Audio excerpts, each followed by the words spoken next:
I'm not sure if you guys were watching the game last night, but I really thought that our season was about to be over. That ninth inning when Kyle Tucker stole second base and came up short and looked hurt, as well as Shota Imanaga going down on the IL. He's not on the IL yet, but he's getting an MRI on his hamstring, and that's never a good thing, especially needing an MRI for a hamstring. That's one of those injuries that just continue to linger on, and it's very long and hard. Before like you could come back healthy. Look what happened to Justin Steele to start the season last year. Same thing, hamstring strain. Was down for 2 months. So the Cubs are just going to have to work through this. They're going to have some people step up again, just like Colin Ray stepped up, for Justin Steele. The Cubs are going to have someone else step up now for Shota Imanaga. His name's kind of fun to say, so Shota Imanaga. Seiya Suzuki. Anyways, quit the lollygagging. We have a very special player down in the minor league system. I don't know if you guys know him. I've talked about him plenty of times before. He goes by the name Cade Horton. Cade Horton. Remember the name because Imanaga being injured kind of solidifies Horton's jump to MLB, and it's happening very shortly. It hasn't been announced yet, but I guarantee, this is happening very soon. And the reason being is Cade Horton is an absolute stud, right? Very good pitcher, drafted extremely high in 2022. Unfortunately, he has had some injuries. He has had some shoulder issues. I believe he's had Tommy John already, right? So that really kind of stunted his entire, development with the Cubs, and he would have been up a lot sooner. But like I said, those injuries kind of derailed him, right? Last year, he was supposed to be with the Cubs. He was not due to an injury. Now to start the season this year, it's a match made in heaven. It's a literal match made in heaven. I'm not lying to you. Justin Steele's hurt. Imanaga's hurt. Cade Horton is throwing excellent games, game after game, down at AAA. He's already conquered the AAA level. He has nowhere to go but up. But the question about Cade Horton is, can he stay healthy? I don't know. I sure hope so, because our pitchers are dropping like absolute flies here. But let's go over Cade Horton's stats to start the season. Cade Horton at AAA Iowa, 2-1 record, 29 innings pitched, 1.24 ERA, 0.86 WHIP. Opponent batting average, 1.129.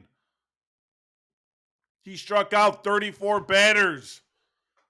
That's over a strikeout per inning. What's this guy doing down in the minors? Call him up, Jed. Call him up. With that being said, welcome back to another episode of the Cubby Perspective. My name's Andrew, and I'm a podcast for the fans and by the fans. It's always a nice competitive rivalry whenever the Brewers and the Cubs, duke it out, right? But it's also especially nice. Obviously, there's no game like Wrigley. I would love to go to Wrigley every single day if I could. But there's also a really cool experience going up to, Wrigley North, right? Up in Milwaukee. And reason being is Wrigley North allows you to, like tailgate and stuff like that, do kind of things that you couldn't do, right, at Wrigley Field. And if you go with a big enough group as what we did, the series ended up being a lot of fun. First game, Michael Busch, first career Grand Slam, kind of led the charge. Put up 8 runs in the first 2 innings, so that was a complete blowout. If you haven't looked at the Brewers fan who caught the ball, it was actually really funny. It's this dude who's wearing like a yellow cutoff Brewers shirt. He throws the ball back like how we do it in the bleachers. And as soon as a video is about to cut, he screams like a profanity word really loud.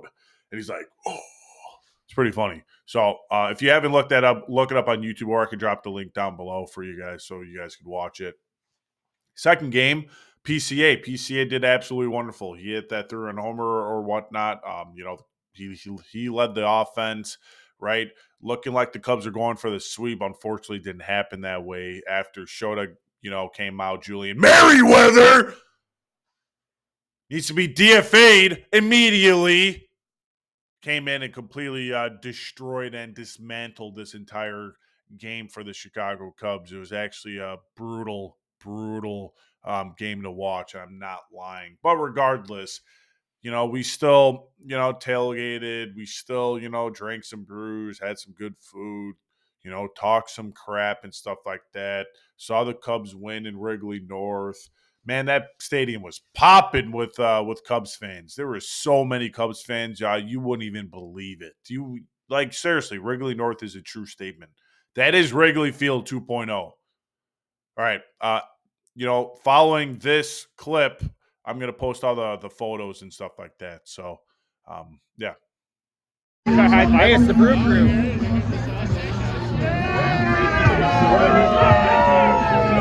Hey, Wrigley North! Wrigley North! Wrigley North! Wrigley North!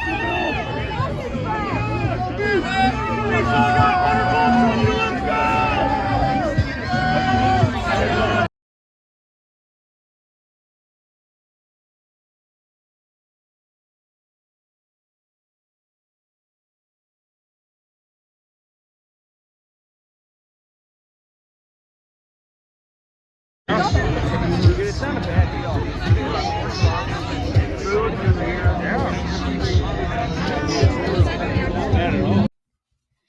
All right, let's talk about some of the pitching matchups in the Milwaukee series. Who did good, who didn't do good, blah, blah, blah, blah, blah. You guys get the gist.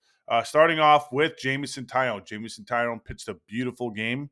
Absolutely beautiful game. 6 innings pitched, 1 win, 5 strikeouts, 3.0 ERA, 0.67 whip, as well as he recorded that quality start. Jameson Taillon has been doing very good for the Cubs.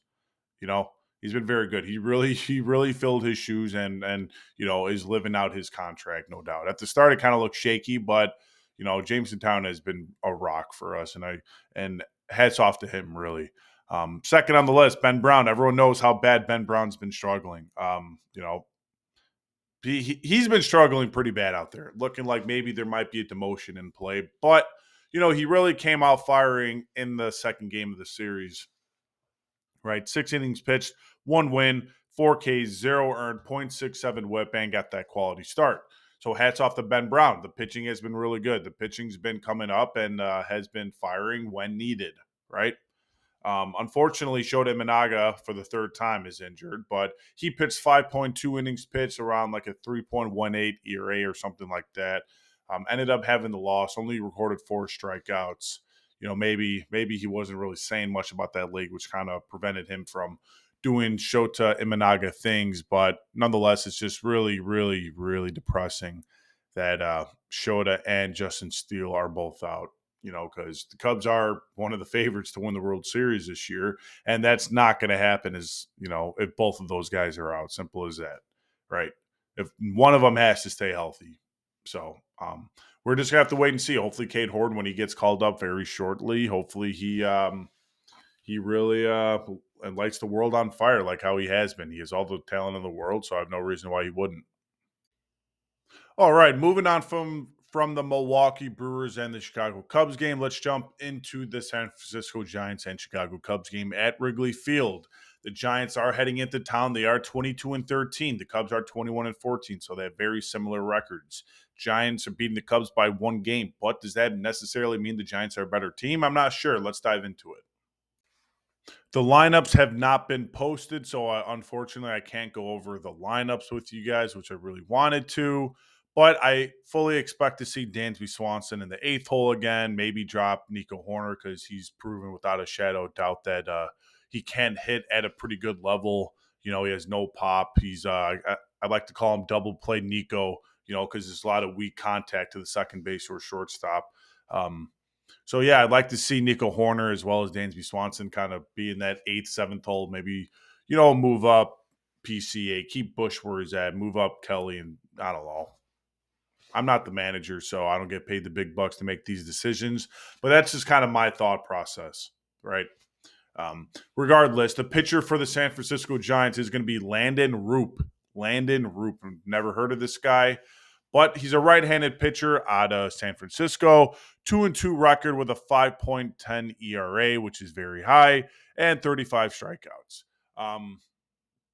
That's very underwhelming. That's very lackluster, and I appreciate reading those stats because that just no doubt the Cubs could rough that guy up on any given day. Our top of the lineup, I think, is going to have a big day against this guy. He's a right-handed pitcher, so that plays well into Ian Happ. That plays well into Michael Bush. That plays well into Kyle Tucker. Maybe not so much. Actually, no. I mean, it kind of does play well into Say as well because he's very good at hitting right-handed pitching. So it plays into all of them. Well, the Cubs have a good top four, and then PCA. PCA is more comfortable versing right-handed pitching. Yeah, we're smoking this guy today. Believe me, we're smoking this. Hit the over. The Cubs are scoring like probably 10 runs or so, in my opinion. So that's the game tonight, May 5th. Let's go on to May 6th now. Excuse me, I forgot to talk about who's going for us. Matthew Boyd, left-handed pitching out of Chicago. 2-2 record, 2.7 ERA, 30 strikeouts. Matthew Boyd's been absolutely wonderful for us, and I expect that to keep going because he's just a good pitcher when healthy. There's not much to talk about other than Matthew Boyd, when healthy, is a good pitcher, just has to stay healthy, which seems like his days are coming considering Justin Steele and Shota Imanaga just went down. But hopefully not. For May 6th, 6:40 p.m. at Chicago, Giants are throwing out future Hall of Famer Justin Verlander. Justin Verlander, right-handed pitching out of San Francisco. He's 0-2 with a 4.38 ERA, 32 strikeouts. So, you got to give him some credit here. He is in his 40s, right? I am lost. I'm sorry. I'm not sure what to think. Like, should this guy retire? Should this guy continue to pitch? I don't know why he's holding on so long, especially having Kate Upton at home. Very beautiful, happy marriage that they live in, of course. They might have kids. I have no clue. But yeah, I don't know. I just kind of see this as like he's a former shell of his past. He's a shell of his former past or whatnot, however that saying goes. I don't know. Yeah, and Cubs are roughing him up as well. Smash that over, 10.5 runs over, book it. Colin Ray going for the Giants, or excuse me, for the Cubs. Right-handed pitcher, 2-0, 1.46 ERA with 21 strikeouts. I'm choosing Colin Ray all day over old man Justin Verlander. Sorry if you disagree, but hey, it's the Cubby perspective, so there might be a little biasy here. All right, last but not least, May 7th at Wrigley Field, 1:20 p.m. game. Now, this is the game I do not favor at all for the Cubs. At all. So hopefully the Cubs can win the first two games, which would not be a big deal if we lose this game. But I just don't see the Cubs really losing or winning this game unless the offense just goes nuts. Robbie Ray's on the mound, left-handed pitcher. Robbie Ray is just a dog. He just strikes people out. He's not giving up many runs. The Giants are winning every single one of his ball games. Robbie Ray's 4-0 with a 3.05 ERA, 41 strikeouts. So the dude's having a wonderful season. Whereas Ben Brown, on the other hand, is going up against Robbie Ray. Brown is 3-2 with a 4.88 ERA with 35 strikeouts. It's kind of what you expect out of Ben Brown. He's still a young learning pitcher, still has to work on some of his secondary, work on that fastball location. And then Ben Brown should be fine. But with that being said, he's just young. He's inconsistent. The Giants are good this year. So we're just going to have to wait and see. But yeah, I'm not favoriting this game for the Cubs. I'm picking the Giants on this one, unfortunately. So hopefully the Cubs can win the first two and we don't have to care about losing this game, right? My picks to click on this series and my series predictions are going to be Cubs win the series 2 out of 3 games. Matthew Boyd as well as Colin Ray record that win. Kyle Tucker and PCA continue their hot stretch and really carry the Cubs right, into this series victory, leading the offense, both of those guys. I think you're going to see Michael Busch have a couple good hits, excluding the game on Wednesday or so. Yes, Wednesday, because Robbie Ray's going. He's a left-handed pitcher. We all know Michael Busch doesn't like left-handed pitching as well as elite left-handed pitching. So, yeah, that's not my pick is Michael Busch. But Dansby Swanson's been swinging the bat a lot better. He really has been. So look for Dansby Swanson to, maybe do better in this series. I'm not saying that's going to happen. And quite frankly, that's probably not going to happen. But like I said, he has been trending upwards. Players who've been trending downwards is Nico Hoerner. Nico Hoerner, I don't think he does anything for this team other than play defense. He doesn't hit for power. He doesn't drive in runs. He doesn't get on base enough. He doesn't walk enough. He started off the year stealing a lot of bases, but guess what? He's not stealing any bases anymore. So what does this guy actually provide for the Cubs outside of just defense? I don't know. That's a question we're all going to have to figure out ourselves because, quite frankly, I think Nico Hoerner, just like Dansby Swanson, is batting too high in the damn batting lineup and should be dropped further in the batting lineup to allow guys like Carson Kelly, PCA, to actually move up in the batting lineup, right? So count your days, Hoerner and Swanson. Count your damn days because both of you pissed me the hell off. You pissed me off really, really bad. I hope you know that. I hope you freaking know that. So, with that being said, always keep the faith. Go Cubs, and I am the Cubby Perspective. Out.